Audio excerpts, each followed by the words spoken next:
Hello friends, എല്ലാവർക്കും നമ്മുടെ പുതിയൊരു വീഡിയോയിലേക്ക് സ്വാഗതം. ഇന്ന് നമ്മൾ മത്തങ്ങ കൊണ്ട് നല്ലൊരു ഒഴിച്ചുകറിയുടെ റെസിപ്പി ആയിട്ടാണ് വന്നിട്ടുള്ളത്. വളരെ സിമ്പിളായിട്ടുള്ള ഈ റെസിപ്പി എങ്ങനെയാണ് ഉണ്ടാക്കുകയെന്ന് നോക്കിയാലോ. അതിനായിട്ട് ഞാനിവിടെ ഒരു കഷ്ണം മത്തങ്ങ എടുത്ത് വെച്ചിട്ടുണ്ട്. അത് തൊലിയൊക്കെ കളഞ്ഞിട്ട് ഇതുപോലെ ചെറിയ കഷ്ണങ്ങളാക്കി ക്യൂബ്സ് ആക്കിയിട്ട് കട്ട് ചെയ്തെടുത്തിട്ടുണ്ട്. അപ്പോൾ ഞാൻ ഇതുപോലെയാണ് കട്ട് ചെയ്തെടുത്തിട്ടുള്ളത്. ഇനി ഞാനിത് ഒരു മൺചട്ടിയിലേക്ക് ഇട്ട് കൊടുക്കുന്നുണ്ട്. അതിലേക്ക് പാകത്തിനുള്ള ഉപ്പ് ചേർത്ത് കൊടുക്കുന്നുണ്ട്. പിന്നെ ഒരു 1/4 ടീസ്പൂൺ മഞ്ഞൾപ്പൊടി ഇട്ട് കൊടുക്കുന്നുണ്ട്.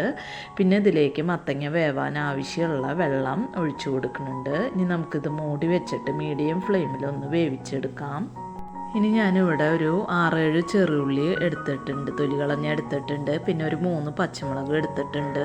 ഇത് നമുക്കൊന്ന് ചതച്ചിട്ട് കറിയിലേക്ക് ചേർത്ത് കൊടുക്കണം. അപ്പോൾ എരിവിന് വേണ്ടിയിട്ടുള്ള പച്ചമുളക് മാത്രമാണ് നമ്മൾ ചേർത്ത് കൊടുക്കുന്നത്.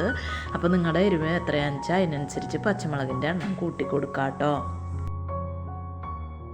അപ്പോൾ മത്തങ്ങയൊക്കെ ഇവിടെ നന്നായിട്ട് വെന്ത് വന്നിട്ടുണ്ട്. ഇത് ഞാനൊന്ന് ചെറുതായിട്ടൊന്ന് ഉടച്ചു കൊടുക്കുന്നുണ്ട്. അപ്പോൾ ഉടച്ചു കൊടുക്കുമ്പോഴാണ് ഇതിൻ്റെ ടേസ്റ്റ് നന്നായിട്ട് ഉണ്ടാവുക.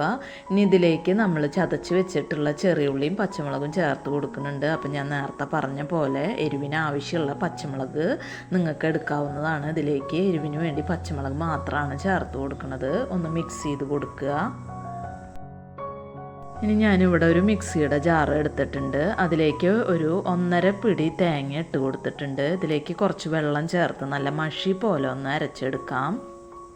ഇപ്പോൾ അരച്ചിട്ടുള്ള തേങ്ങ നമ്മൾ മത്തങ്ങയിലേക്ക് ചേർത്ത് കൊടുക്കുന്നുണ്ട്. നന്നായിട്ടൊന്ന് മിക്സ് ചെയ്ത് കൊടുക്കുക. വേണമെന്നുണ്ടെങ്കിൽ കുറച്ച് വെള്ളം ആ മിക്സിയുടെ ജാറിൽ ഒഴിച്ചിട്ടും അത് ചേർത്ത് കൊടുക്കാവുന്നതാണ് കേട്ടോ. അപ്പോൾ നന്നായിട്ടൊന്ന് മിക്സ് ചെയ്ത് കൊടുക്കുക. മത്തങ്ങ ഉടയാത്തത് ഉണ്ടെങ്കിൽ ഒന്നും കൂടി വേണമെങ്കിൽ ഒന്ന് ഉടച്ചു കൊടുക്കാം. ഈ തേങ്ങയൊക്കെ ഒന്ന് നന്നായിട്ട് തിളച്ച് വരട്ടെ. അതിൻ്റെ പച്ചമണമൊക്കെ ഒന്ന് മാറണ വരയ്ക്കും ഒന്ന് മിക്സ് ചെയ്ത് കൊടുക്കുക.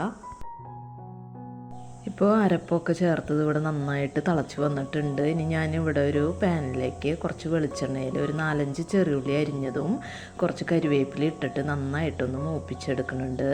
ഇപ്പോൾ നമ്മുടെ ഉള്ളിയൊക്കെ ഇവിടെ നന്നായിട്ട് മൂത്ത് വന്നിട്ടുണ്ട്. ഇത് നമുക്ക് കറിയിലേക്ക് ഒഴിച്ചു കൊടുക്കാം.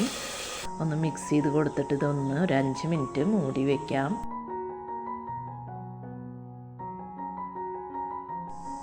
ഇപ്പോൾ നല്ല ടേസ്റ്റി ആയിട്ടുള്ള അതേസമയം സിമ്പിളായിട്ടുള്ള മത്തങ്ങ കറി ഇവിടെ റെഡി ആയിട്ടുണ്ട്.